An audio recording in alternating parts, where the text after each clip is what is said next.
Hi everyone, it's Don and I hope you're having a fantastic day. Well, the Canadian government finally announced some good news for the cruising industry.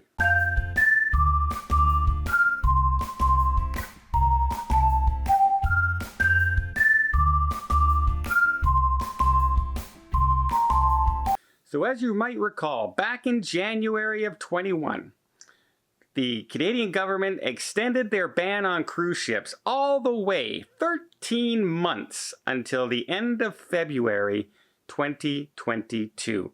And I said at the time that was a ridiculous, arbitrary number. It was absolutely ridiculous to cancel an entire year when you have no idea what's going to happen in the country. And I said it plainly, and I said it again. I said that is going to come back some way to bite them in the butt. And yeah, that seems to be the case in a way. But the good news is that they came out yesterday in Victoria, BC. The transport minister came out and he said, we are welcoming cruise ships back into Canadian waters as long as they follow the health and safety protocols as of November 1st of this year, 4 months earlier than they announced back in January, which in a way is a good thing and a bad thing. So first off, the good thing. Hey, cruising. More cruises welcoming to another country. And that includes the Port of Vancouver. We'll be able to sail out of Port of Vancouver again for Alaska. It's good news for Alaska because they don't have to worry about getting an extension on that loophole for the Passenger Vessel Service Act to bypass Canada. They know now that, nope, okay, we can plan our 2022 season. We can plan our ships in Vancouver again. We can plan our stops at Victoria. We have those 10-day cruises. Now we actually have a port to go instead of sailing out in the water longer. They know that there's going to be places. Fall cruises in the Maritimes, Nova Scotia, Prince Edward Island, they can prepare for tourists again, which is great, right? It's finally a good thing for that industry. It's a $4 billion industry and hundreds of thousands of people rely on those cruise ships for money in some way or another, whether it's supplying the ship, working at the ports, tourism, all kinds of things. They rely on that money. So that's a good thing.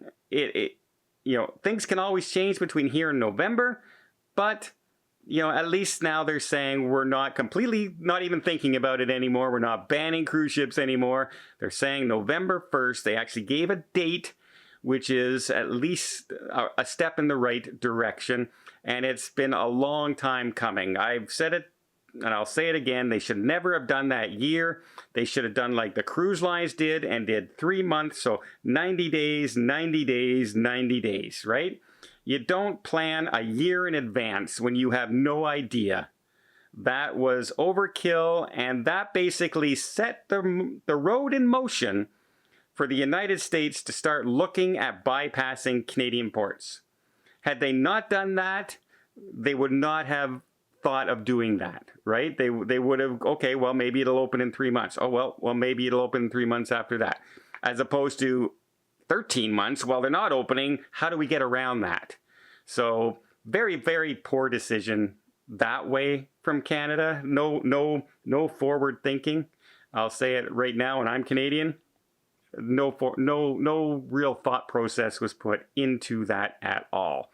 That would be like saying here in Canada to our Canadians, and we'll say, well, Don, it's cruising. They knew we don't, it's not essential. That would be like me going to you and saying, you know what, from now on, restaurants, bars, movie theaters, gyms, concerts, and sporting events in January, I'm going to tell you, we're going to close them until February of next year, and we'll look then to see whether or not we should reopen it. That would make no sense, right? Because we're opening them now, right? Places are losing the mass now. So why would they jump ahead that far? It was a bad decision. Now, let's look at the promise going forward. But quickly, let me give you a promise to you that if you hit that subscribe button, that notification button, you'll be notified of my videos that come out every day. You'll keep in touch with the news stories, the breaking stories, the cruise vlogs, the new ship starts, the cancellations, all that stuff. And it won't cost you a dime.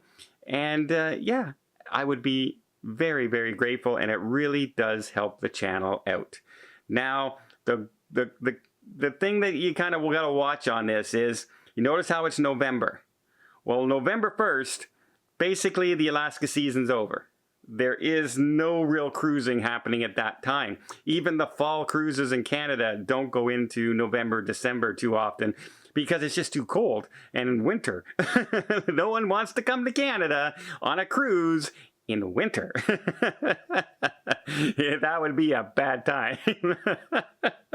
So yeah, they kind of schedule after the cruise season, but hey, they're announcing, hey, we're opening, but it's going to be 2 years, right? It's still going to be 2 years. Now we may see the odd cruise ship come in that can do a Pan-Pacific cruise, a transatlantic cruise, part of a world cruise, a repositioning cruise. We may still see some of them in November, December, and I'd be very happy to see that happen, just to see the ships back in Canada one more time.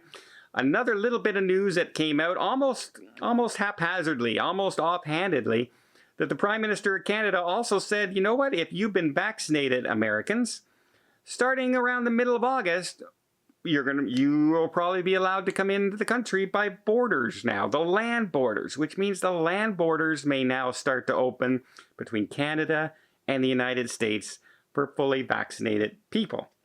That's a good start, at least. That's how we pretty much assumed that's how it's going to be, right? The cruise lines are kind of starting wanting most people vaccinated. The borders are going to want most people vaccinated. And so I think that's how it's going to go. You're going to have to show proof of vaccination crossing the border. And I'm thinking it's going to go both ways, probably around the 21st of next month. That restriction right now ends on Wednesday next week, the 21st.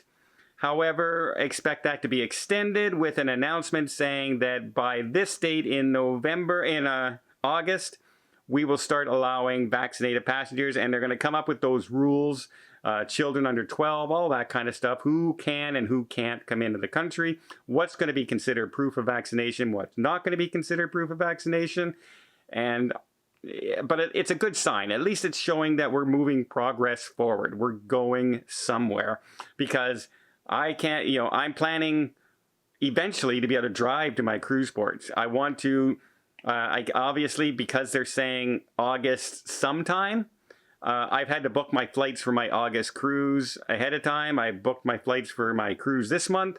But in my cruise in September in Seattle, I would love to just drive, maybe go through Canada up through Vancouver, then down along the coast into Seattle. Would love to do that. Beautiful drive that time of year. It's going to be gorgeous. I would absolutely love if I could do that. So I'm hoping the borders are open. I hope they're full swing. And that's some more good news for the tourism industry on both sides of the borders, and the businesses and the families who want to reunite.